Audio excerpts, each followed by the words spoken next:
last video, we got everything set up to relocate the battery. We had to go buy a couple extra things. Only thing that's left is to grab my fidget flashlight. No.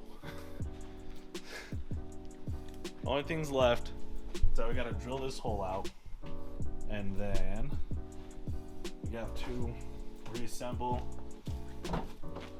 the inside after we get it ran in here, route it through to the back, and then figure out if we can mount that the way we're thinking. Now, if not, then we're taking another trip to the hardware store. We do this again. So I'm just gonna time lapse this part until we get to the point of where we mount the battery up.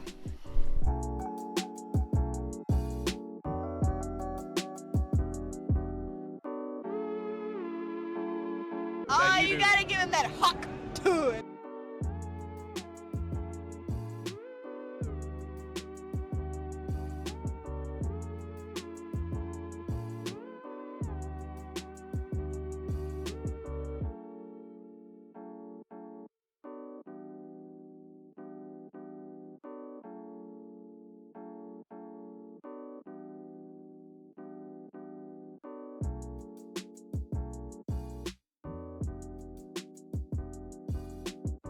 Okay, so we got the wire ran all the way to the back now, put all of our trims back together.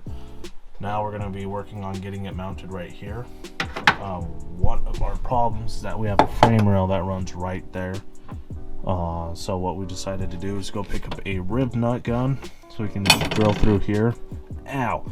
We can drill through here and mat that down. And then we also picked up just some like rubber mat so that we can lay it down in here, and we can kind of like build it up a little bit, and it'll help prevent some vibrations and all that. And then we can get that laid down right there. If I ever want to pull the mats out, I can later, but I'm not too concerned about it right now. So yeah, now we're just forgot we needed hardware, so we're going through the hardware bucket to see if we have any, and then we'll get this drilled out and get that started. You have to put the death beam in my eyes. What? Yes, I got it. So now we just got to get our holes drilled out. Son of a bit, there it is. And then do it 3 more times.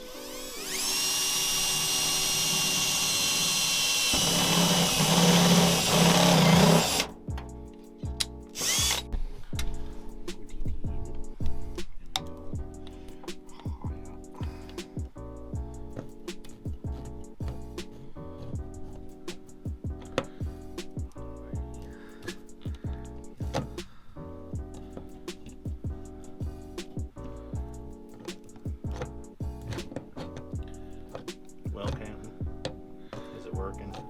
Learning. I think so.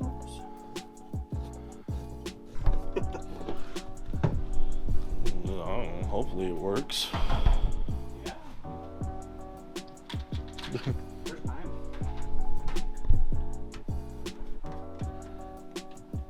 It tastes solid. Success.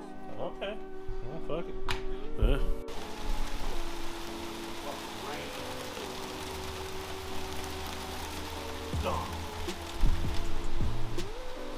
Remember last week when the sun was out and it was nice?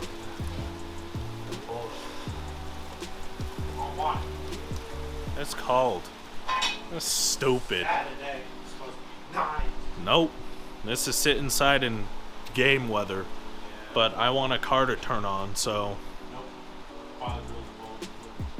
Yep, I know. Okay, we got battery all in, locked down. It not going nowhere. Next, we gotta now just hook everything up and get our grounds going. But that is tomorrow. Okay, it's been about 2 weeks since I've updated you guys.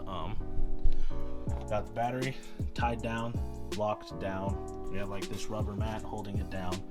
We made our positive terminal end We made our grounding strap and crimped it.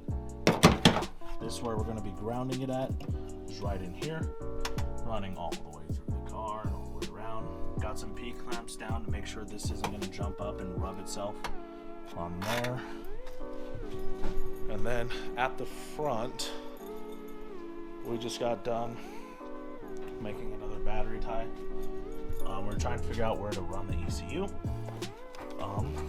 and our fusible link. So we got the fusible link angled this way.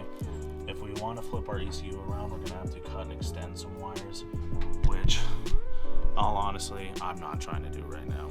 Like, maybe in the future if the motor's ever out, but I'm not doing it now. So for right now, our ECU is going to be sitting this way, about so, and then this is going to sit up right against the fuse box, which is heavily electrical taped now. We took the huge plastic cover off right there and electric taped it so that we can have more swing room.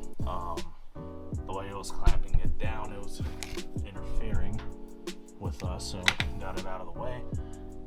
Map connector still gonna go there, and then the catch can. Before we P-clamp this down, we're probably gonna P-clamp it to about here so that we can keep it up and out of the way. The heat shield should protect this wire for the most part. And right now I got Trey doing some cutting to the factory battery box. We're gonna lay some of that mat down on the base of it so that we can lay our ECU on top of that transmission mount so that it can take less vibrations and actually have a solid place to mount to. I might drill some speed holes in it just in case any water gets stuck there, because I do have the vents, and that's going to be a direct spot for water to hit. But hopefully I'm not driving this car in bad weather, but when I go up to Idaho, anything's possible. So yeah, I'll see you guys in the next clip. We're going to get that ECU mounted and get it started. Okay, battery's hooked up, we got power, and then got our catch can back in. ECU's relocated right here. We use the bottom of the battery box to make a little stand for it. Everything's just tucked up right here. Heat shielding, covering, everything important. Now we just have to start. Actually, I'm gonna take all the tools and everything off the car, because it's probably gonna vibrate like a hoe. So that first. Okay, so now we're getting ready for our first start. Battery in the back. We have power. We got Trey up front, making sure everything looks good. Damn, I got a half tank now.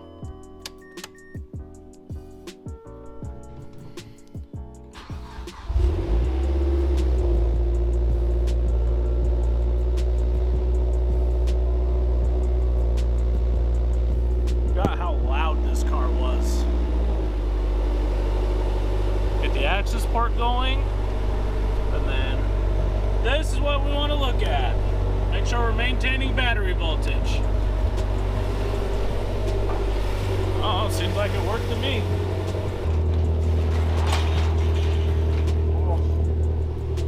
Oh, yeah, she's running rich. She hasn't been started in a minute.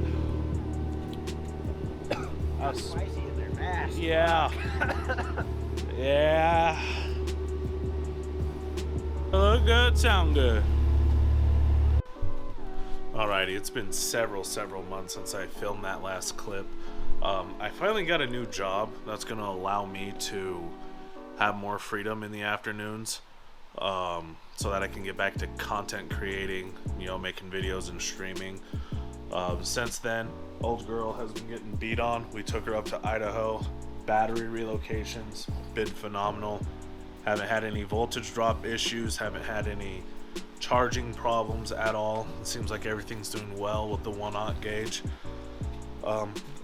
I have done one other thing since then, but I need to figure out how that video is going to turn out, because I tried to record it in a different way, so it might not be the greatest. I might still edit it and upload it, but I just realized I never filmed an outro for the battery relocation video. If you guys have any questions, feel free to reach out to me on Instagram, bigherm.ms3.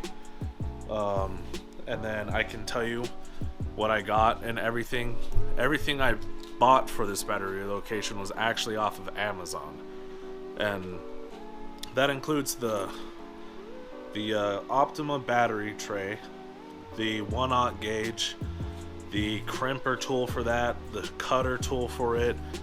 I guess the rivet gun was from Harbor Freight, or rib nut gun was from Harbor Freight, and it wasn't the greatest, but it did what we needed it to. And then that rubber mat stuff we got from like Home Depot or Lowe's or wherever. But other than that, I bought that whole battery relocation kit off of Amazon. I think I spent only maybe like $160 to $170. So it is a cheap alternative if you're looking to do something like that. But I will catch you guys in the next one. I'm gonna go start working on that next video while I still have the motivation to do so. And I'll catch y'all later. Peace.